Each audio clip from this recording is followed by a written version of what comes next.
Hey there everyone, this video is going to be a little different from my normal content, but I felt like I wanted to do this because watching people's videos, more specifically their TikToks, kind of helped me through a lot of my anxiety around getting this procedure done. And I thought that, maybe my experience can help someone else. So here we are. This is what this video is going to be.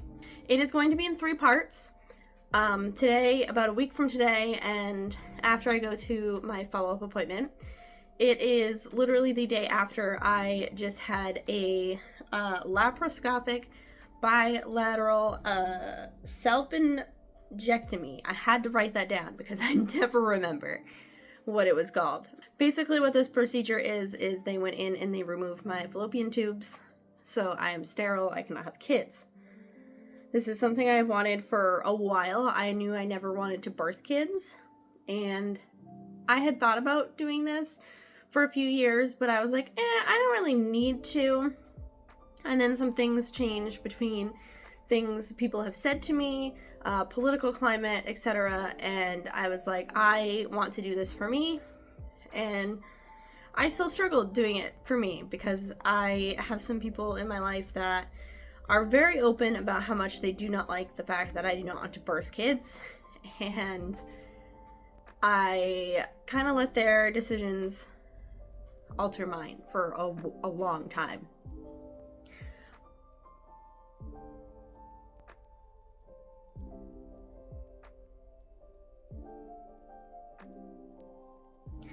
But I finally put my own foot down and said, no, this is something that I want to do. I'm doing it for me. Let's do it. I feel so much better now that I have. I have had a lot of people support me as well. Those people I have talked to about this process and been like, oh my God, I'm so scared.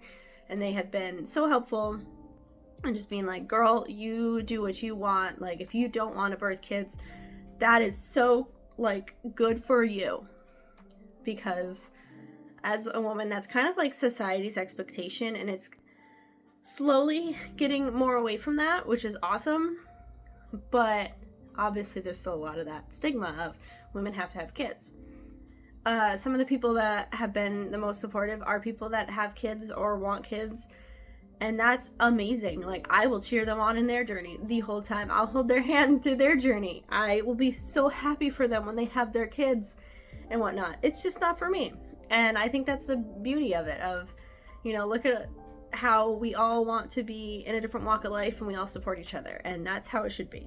Like I said, I watched some videos on TikTok because the day after I scheduled my surgery date, which was, the surgery date was April 28th of 2025, and the day after I scheduled the date, my anxiety convinced me I was going to die.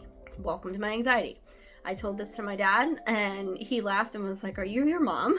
Because my mom had her knees replaced, and she'd read through some of the paperwork, and obviously they have to tell you of what can potentially happen. And she was like, I'm dying. That's it. There's nothing else. I'm dead. And so I told my dad that, and he was like, oh my God, are you your mom? You guys have the same reaction. And to me, I was like, I logically knew, this is such a small thing. And they went over, complications, and, the worst thing was they could potentially cut, your bladder or your bowels.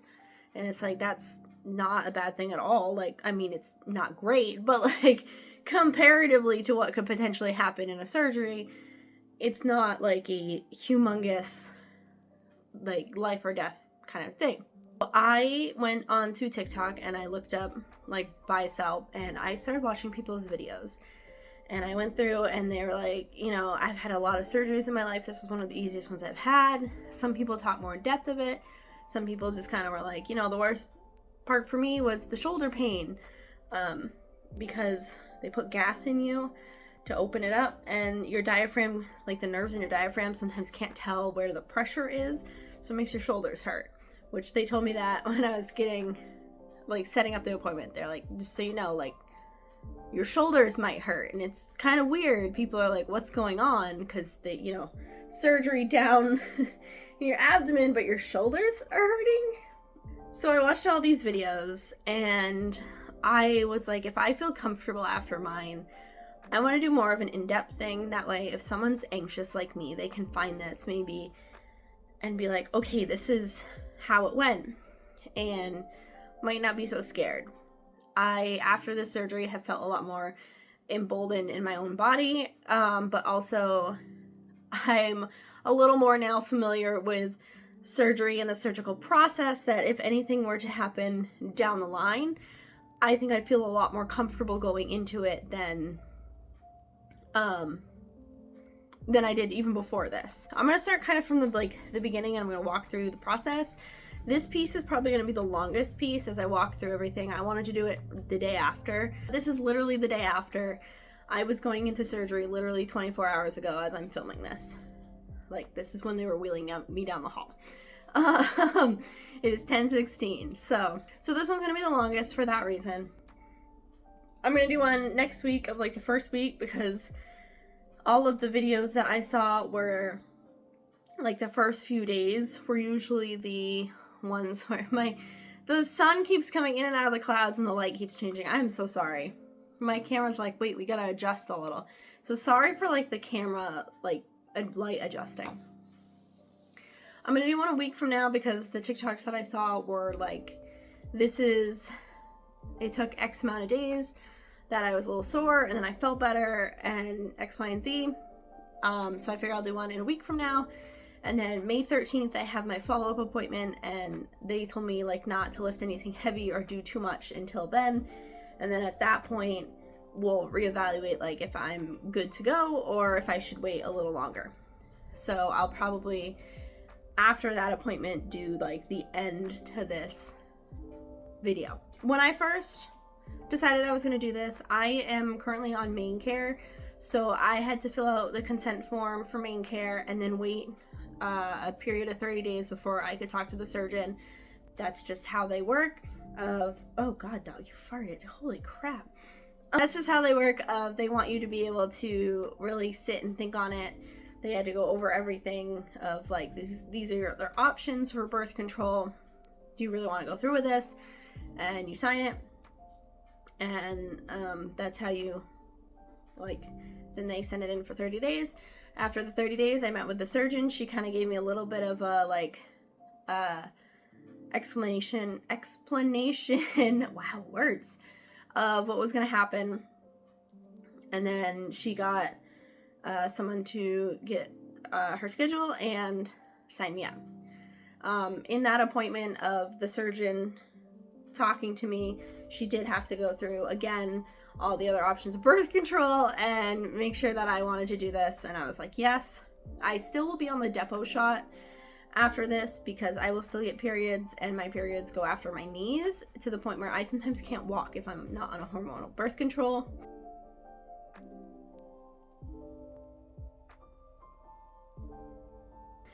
So my gynecologist and I decided to put me on something that will take the period away completely. And that was either an IUD or the depot shot. And I'm not really a fan of the IUDs at all.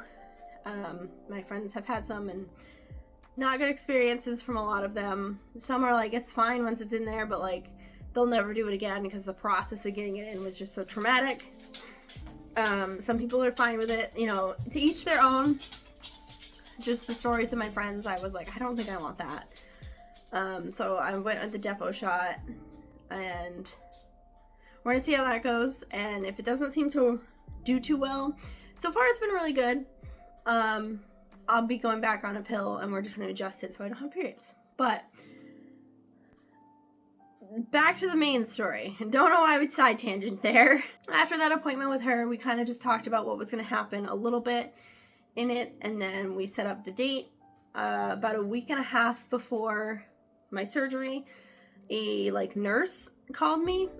When she called me, she kind of walked me through a little bit what was going to happen. She had some questions, told me a little bit about it, said that it was going to be like a 30-minute to an hour surgery, and I would be in pre-op beforehand. My dad was going to be my driver and take me so he could be there with me during pre-op, and then I was going to go into surgery, which was going to be like 30 minutes to an hour, and then go from there to like recovery, where they kind of watch over you as you're waking up. Once you're fully awake, they'll put you back in your own room. That's when my dad could come back in and see me.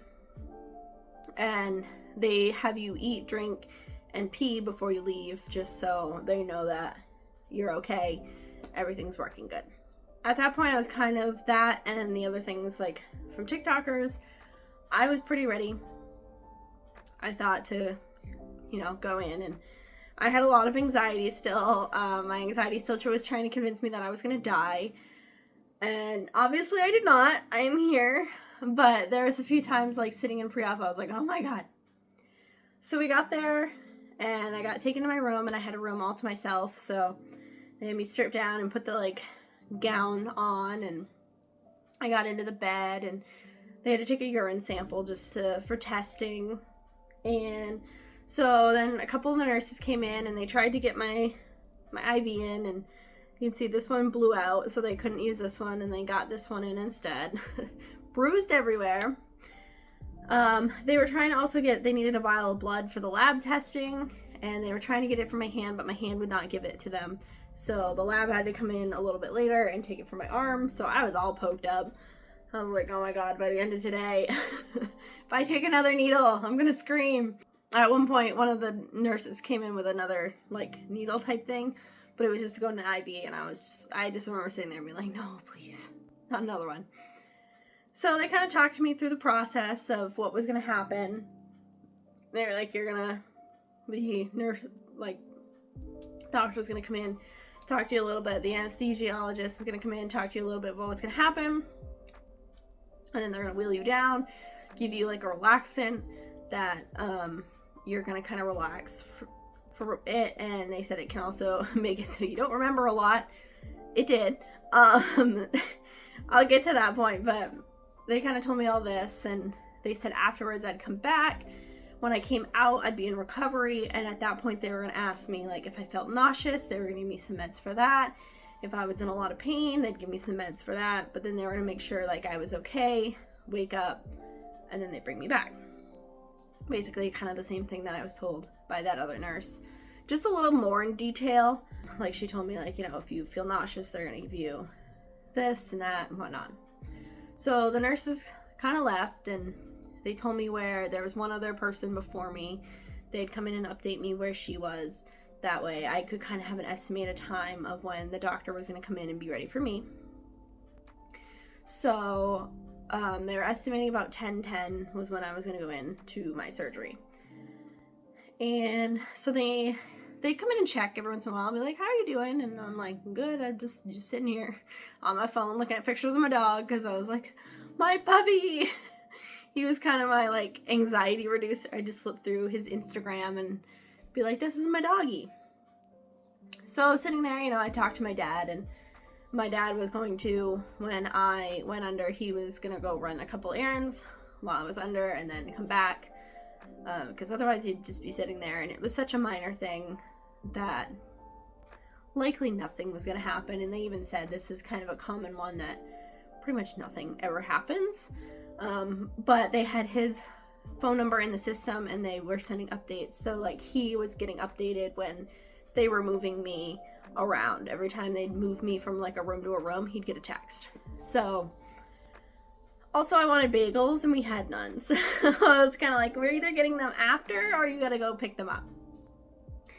And then the anesthesiologist came in, and he was really cool, and he was talking to me about what was going to happen, that they were going to connect it to my IV, the relaxant was going to come first, and they were going to connect the anesthesia,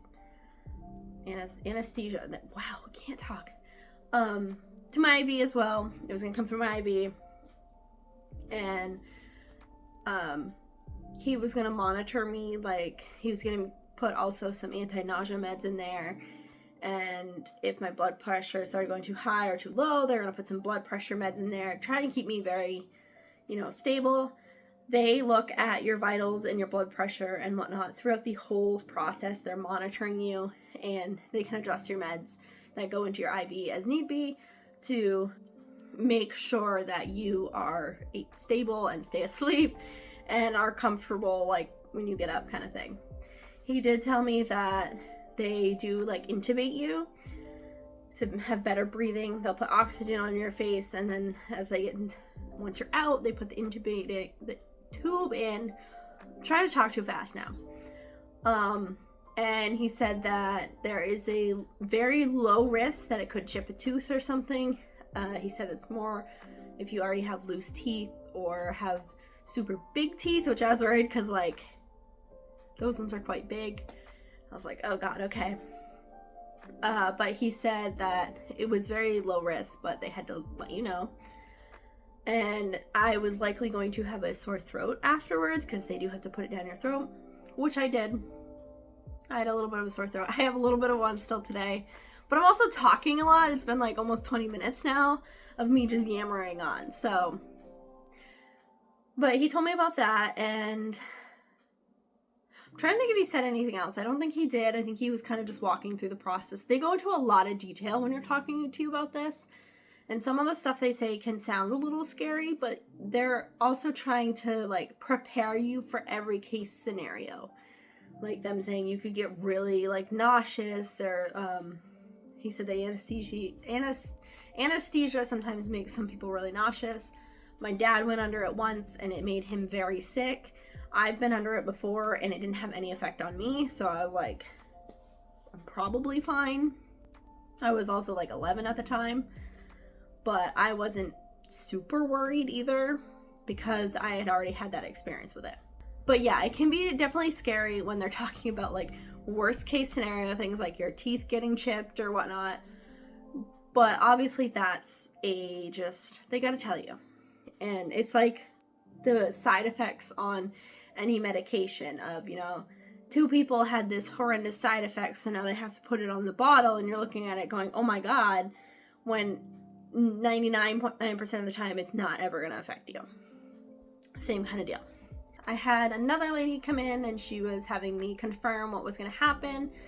I signed the consent form with the anesthesiologist of that he was allowed to put me under, give me anesthesia, XYZ. Another woman came in, had me sign the consent form that, actually, I think I had already signed it. She was just confirming. She was showing me all the times I signed my signature. Was like, this is you, this is your signature, XYZ. Just to make sure that everything was signed. She was then talking to one of the other nurses, came in to start giving me the relaxant, and said that there was one surgery that they did. It was like her first surgery at this new place that somehow they got through it without signing a consent form, and they were like, oh my god, what the hell happened? How did this happen?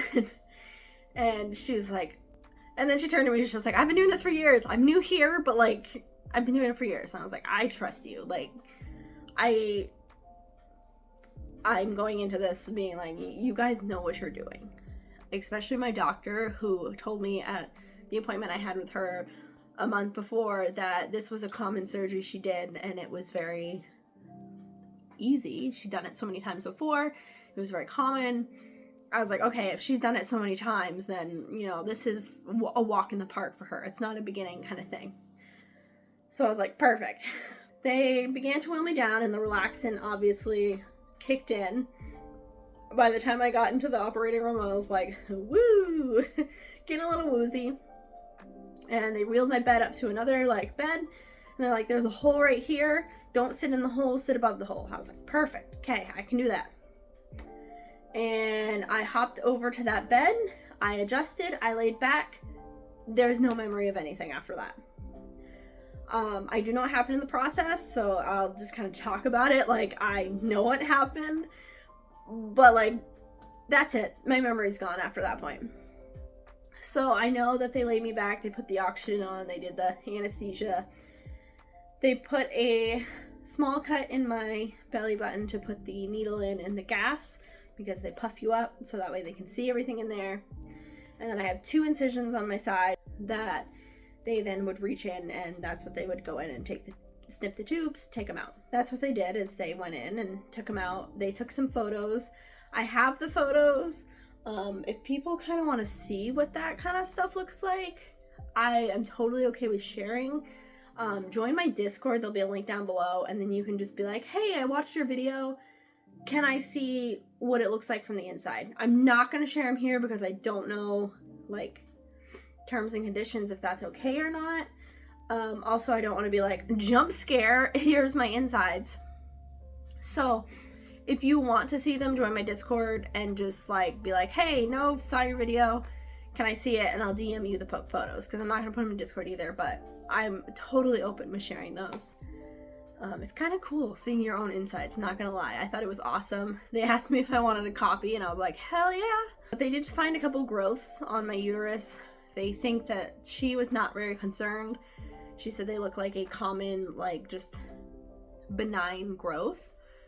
And she said, we can heal me from this, and then we'll look into doing like an exam in the future to really figure out what is going on in there. And make sure that there's nothing wrong, which I thought was really cool, because I would have never known I had growths unless they did this surgery. So I think it's really cool to been able to also do that, so they could see in there and be like, hey, there's something going on here. Because there was a little tiny one, and then she said, you can see like this right there, that's actually misshapen. That we think is another one of these types of growth. This one's just a smaller one, this is a bigger one. She did not seem concerned at all. I asked her, I was like, is this like something we need to like take care of? And that's when she said that they were mostly benign growths, and that it was fine for me to heal, and then we could figure something else out down the line to do a better check and just make sure. But if she was not concerned, I'm not going to be concerned, because like this is what she does for a living. I am just seeing this for the first time ever. You know, she knows more about it than I do. That's what happened in the surgery. They said it went perfectly fine. When I came out, I woke up in recovery. I remember kind of waking up and being like, what the heck? I just remember sitting down, and they told me not to sit in the hole, and then nothing. And I woke up, and the lady walked over in the recovery room, and she was like, how are you feeling? Like, are you in pain? I'm like, I'm sore, but I don't know if I'd call it pain. I'm like, I've had gas cramps that hurt more than this. Still, like, I'm sore. I'm sitting here, I'm a little, like, uncomfortable. But I've literally had cramps that are more painful than what I'm going through right now. I have had gas cramps that literally bring me to the floor. And this is just like, this sucks. So I told her that. She was like, that's a really good sign. She was like, what on your pain scale do you think you're at? And I'm like, maybe 3, maybe 4. Like, pain-wise, I'm like, there's not a lot of pain. Which, awesome. So then they asked if I felt nauseous, and I was like, no, but I'm really hungry. And she was like, okay. She was like, what can we get you? She listed off a few things. They give you bland foods, because the anesthesia can make you nauseous. They told me that throughout the rest of the day, if I had like an upset stomach or were nauseous, it was the effect of the anesthesia. If I had it like today or days coming, that was something wrong. That the day of, they expect you to be a little nauseous. So they're like, that's not out of the ordinary. I was not at all. I was so hungry. They gave me an English muffin, and I got some cranberry juice, and I like downed it. As once I got back to my room, I like ordered it in the recovery room. She did a few more checks, asked me a couple more times if I was in pain. I'm like, I'm uncomfortable, but no. They told me they put a pad on me, because during the surgery, I guess I should have included this, I completely forgot. They put like a speculum up in your vagina so they can like move your uterus if need be, to get better angles at it. So she said that there would be like a little bleeding. The next couple days there's potential to be a little bit, and not to worry if it was a little bit. If it was like soaking through every hour, like I was using multiple in an hour, that's a problem and I needed to call somebody. But I bled a little yesterday, and I've only done a tiny bit today. It's like light spotting, if that. So I had the pad on, and they told me about it, and I was like, yeah, I can feel it down there. And so I was kind of laying there, and I'm like, what is on my legs? Because it was like something was going like this, and then I go like this. I'm like, what is happening down there? And she goes, oh, that's a massager. She goes, I can turn it off. And I was like, no, it feels good, but like, huh? They put it on to help reduce blood clots. It kind of just puts pressure, a little bit of pressure. Oh, it felt so good. So good. I was like, no, leave that on. That's great. So we sat there for a few more minutes, just making sure I woke up. Another guy got brought in from a different surgery, and he was snoring, and the lady was like, I am so sorry. And I'm like, it's snoring, it's whatever. So then they wheeled me back. My nurse came and got me, wheeled me back, gave me my food. I like wolfed it down. I tried not to, because I was like, you need to take it slow, but oh my god, I was so hungry. I hadn't eaten for like 12 hours. So hungry, so thirsty. I mean, I'd gotten the like IV bag with fluids, so it was more just like I wanted something for my throat. So they let me clean up a little. I ate a little. I cleaned up a little. I walked in, and they put iodine on you to clean you up. I walked in, and I was bright orange on my stomach, and I'm like, no, I can't look like Trump. They gave me some baby wipes, and I wiped a bunch of it off and put underwear and a new pad on to be a little more comfortable. I cleaned a bunch of it off. I went back, cleaned more of it later.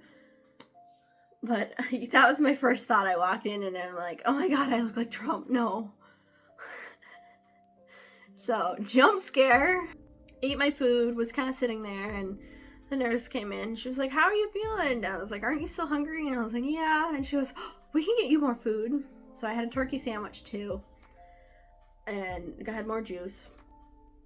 And I sat there, and I finished it. I did go pee, which was one of the things that they wanted me to do. Like, basically, as soon as I got back to the room, I was like, can I go pee? Like, I feel like I gotta pee. They had to check it, so I had to pee like in a thing. But the 3 things for you to leave is pee, eat, drink. I done all those, and she was like, if you feel good, like, you can go. You can stay if you'd rather. I'm like, no, I'll go home. We had to go to a different town and pick up the prescription because I wasn't thinking that they were going to give me one. I thought it was like optional. They were like, nope, we put it in for you. And I was like, oh, well, I can like ask them to change the pharmacy when I get out.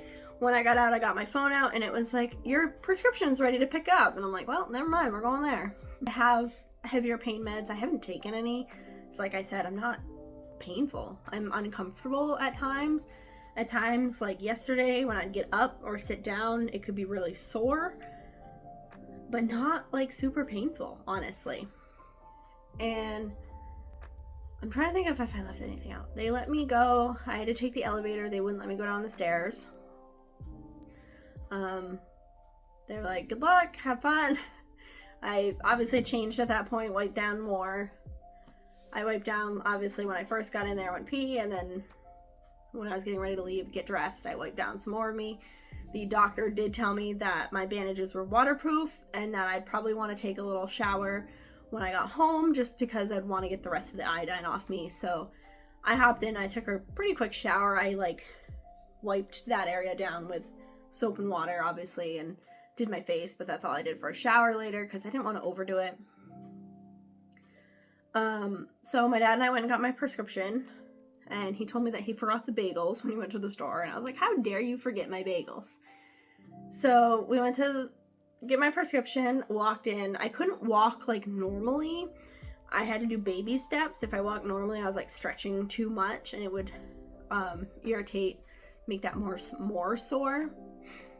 But I walked in, got my own prescription, walked out. I said I wanted to get a Dunkin' drink on the ride home because they told me to drink lots of fluids. And I was like, I will drink more on this drive home if I have like the cup where I can sip out of.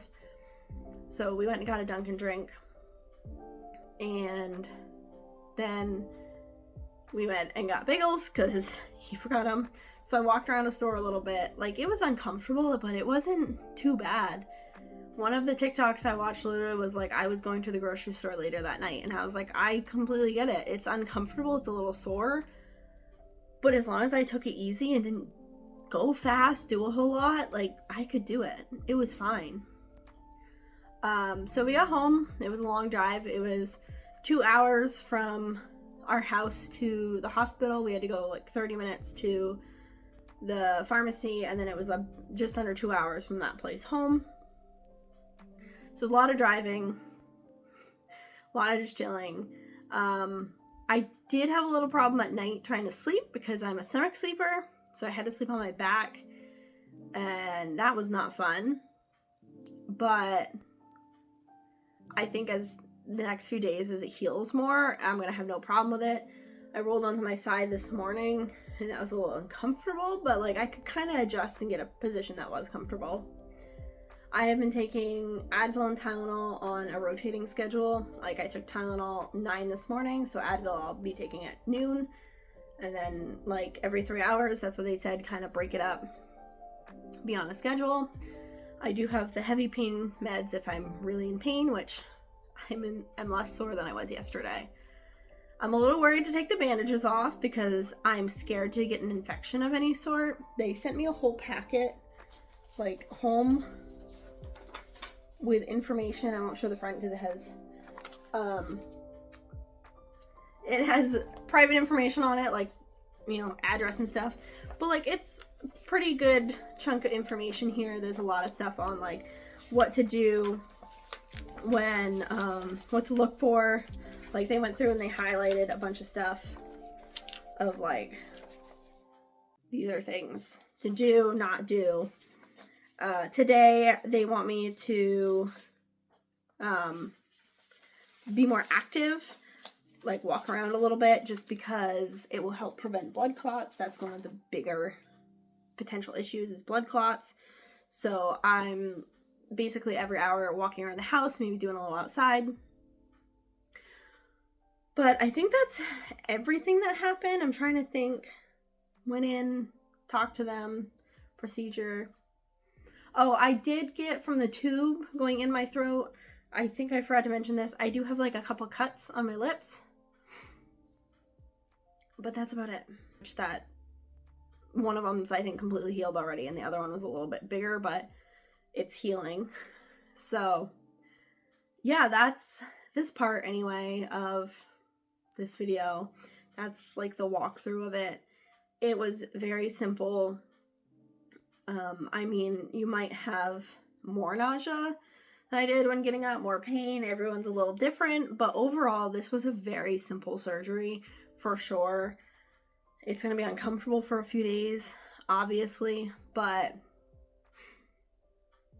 like, this helped me both feel good about myself because I finally did this for me, but also, like I said before, I now feel more comfortable going into a surgery because I have this experience now as an adult of it went really well, besides having to get like poked a million times beforehand because it didn't go very well.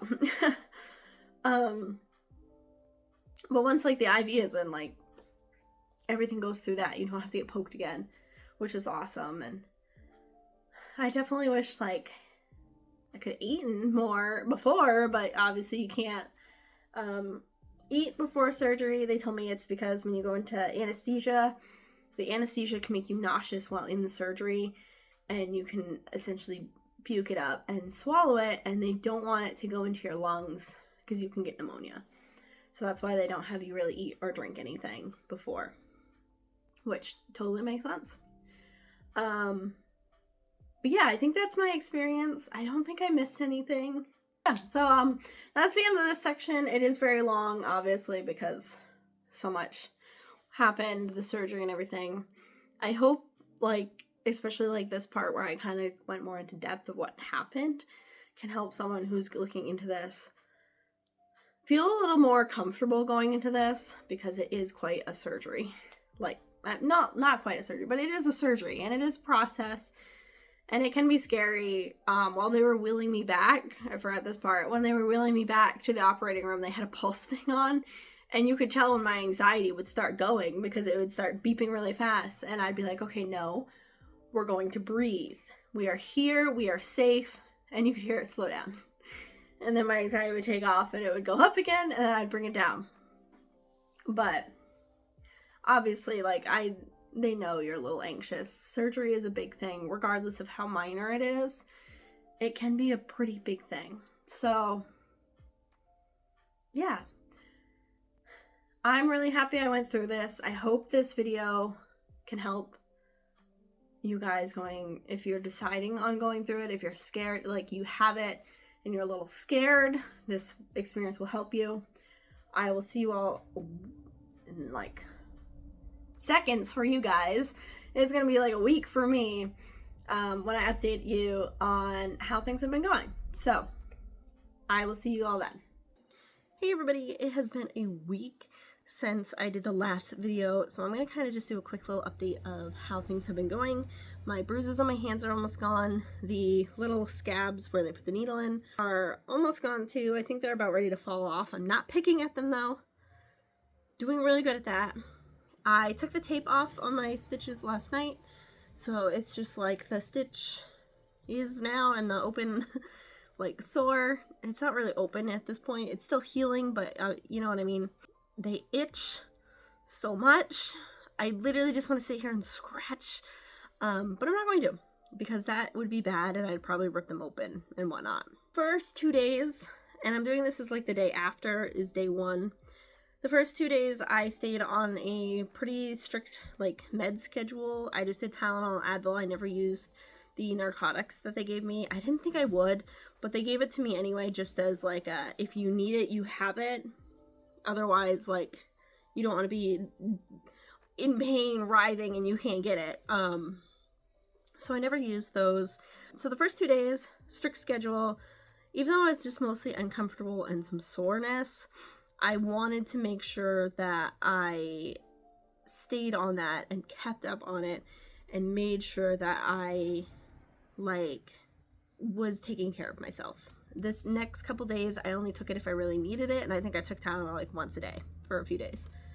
I did get stuck on the couch at one day because the abs, like trying to like move your abs, obviously was hurting the first couple days.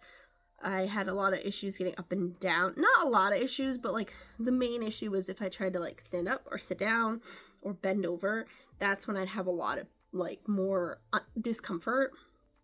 I want to say pain, but it's not really pain, so that's what I try, like, that's where I'd feel it the most, is I'd stand up or sit down. I got stuck on the couch at one point because, like, I slipped too far down in the couch, got too comfy, and then I couldn't, like, get myself up, which was kind of the low point in the healing, but I'm healing, and I haven't gotten any infection or anything, so I will take the getting stuck on the couch any day. I can see why people will go back to work in just a couple days. I think she told me I just need to take a few days off and then I could go. I needed to wait longer for like heavy lifting and stuff. I have an appointment next week, and that is when we will kind of discuss how things are going and if I can like go back to heavy lifting or not. I'm assuming probably it'll be fine at that point, because besides me laying on my stomach last night and hurting it a little, it's a little sore today because I slept on my stomach when I probably shouldn't have. You know, shit like that happens. Other than that, it's really just the itch at this point. I'm still trying to be very careful. I'm treating it as if it is still like the first couple days, just to make sure that I heal properly. I had an incident in middle school when I hurt my ankle, and I should have been gone to the health center, and I did not. And so my ankle healed wrong, and it is permanently not okay. So I now have like a fear of like, if I don't actually take the time and heal and do what the doctor says, I'm going to heal wrong. Which that's more of a me thing than anything, but obviously you want to heal good. There was at one point in the first couple days the dog threw up, and I had to call my dad to come do it because I was like, I don't know if I can bend over for that long. At this point I could bend over for that long. I am able to do more. I went on some walks. The first few days I would walk around the house because they told me to make sure I moved to avoid blood clots. So about like once in like every hour on the hour or so, I'd get up and make a couple laps around the house and then go back to just resting. So that kind of helped me get up and get moving and whatnot, and then I actually am back on actual walks. So I definitely understand why people were like, oh yeah, after 3 days I was fine, I went back to work, I was doing everything, because it really, besides a little bit of soreness, it's fine. It really is fine. I think I'm gonna leave this one here. If you guys have questions, leave them in the comments below and I'll gladly answer them. I don't really know what else to say at this point, besides, like, I'm healing, the tape is off, my stitches are still healing, but the tape's gone now. But yeah, I'll be back for the last part in a week after I see the doctor, and I'll see you all, for you in a couple seconds, for me in a week. Bye, everybody. Hey guys, it is about a week after my doctor's appointment. I thought I filmed a video, and if I did, I accidentally deleted it because I can't find it. Basically, my doctor's appointment, I got there, the nurse person checked me out and kind of looked at my scars, asked if I had any questions or anything, how are they feeling, and I said they were fine, they were just a little itchy, and she was like, yeah, that's part of the healing process, they're gonna itch a little. And then she asked me about one of them, I think, because it had a little white mark on it or something. And I was like, I wasn't sure if it was the stitch or something else. And I had my dad look at it, and he said that it wasn't infected or anything. And she goes, no, definitely not. She goes, I think it's just a little scab. And I was like, okay, cool. I was like, I haven't touched it. I hadn't touched it in a few days just because I was everything was itchy, and I knew subconsciously if I started to touch it, I would start itching it. So I kind of had not touched it in a few days, maybe 2 or 3 or something like that. So I hadn't really felt it, what it felt like. So I couldn't really answer that because, of course, I'm it itched. I didn't want to touch. So then the surgeon came in and she said, it sounds like you're pretty good. And I said, yep. And she had me lay back and she looked at them and she goes, oh, they're all healing really nicely. Just keep, soap and water, pat them dry. And basically, if I felt good, I was fine to go back to doing things. Just be careful. Obviously, if I felt sore at any point, stop. But I should be 100% at that point. And I was like, oh my God, fantastic. That's what we love to hear. And I think the whole appointment was less than 10 minutes. So I wasn't there very long. In and out, went real good. Looked it over. It was good. So I'm good. So overall, this surgery was really easy. It was really easy, really quick. And I hope maybe this video is helpful to somebody who has watched it and was debating on it. I know it's really long. If you've made it this far, thank you for watching. I hope it helps people make the decision, if you're kind of on the fence about it, to do it. If you have the means to do it and you really want to do it, just do it. Don't let anyone else's opinions or decisions get in the way of what you want to do, because it was so easy and so quick. And I probably could have done more earlier. I think, like I said in the last part, that I am just paranoid person who is always worried with something like that I'm going to die. I had my teeth extracted, and it was after a day you could go back to eating most foods, more soft foods obviously, but that it was kind of more just go based off of how you feel. And I think I went 3 days eating soft or liquid because there was no way I was gonna get dry socket. That's a me thing of, I always am very I have to do more than they say. So I can definitely see how people would go back to work in a couple days. They did say that I should be taking a couple days off of work when I had the surgery. Take a couple days, which makes sense. You just cut pieces of your body out. But yeah, it was very easy, very successful. Definitely not worth the anxiety that I had over it, but I have anxiety over everything. So at this point, it's just kind of expected, But I hope this helps people out there, if you're watching it and are like, oh, okay, I'm not really sure if I want to, I hope this video helped you kind of see what it was like more in depth and be able to make that decision for yourself. I'm going to sign off now. If you guys have any questions at all, please feel free to ask in the comments. I will gladly answer anything at all. Please do so. But that'll be it for me for this video. I hope you have enjoyed. I hope this helps you. And I will see you all again real soon. Bye, everybody.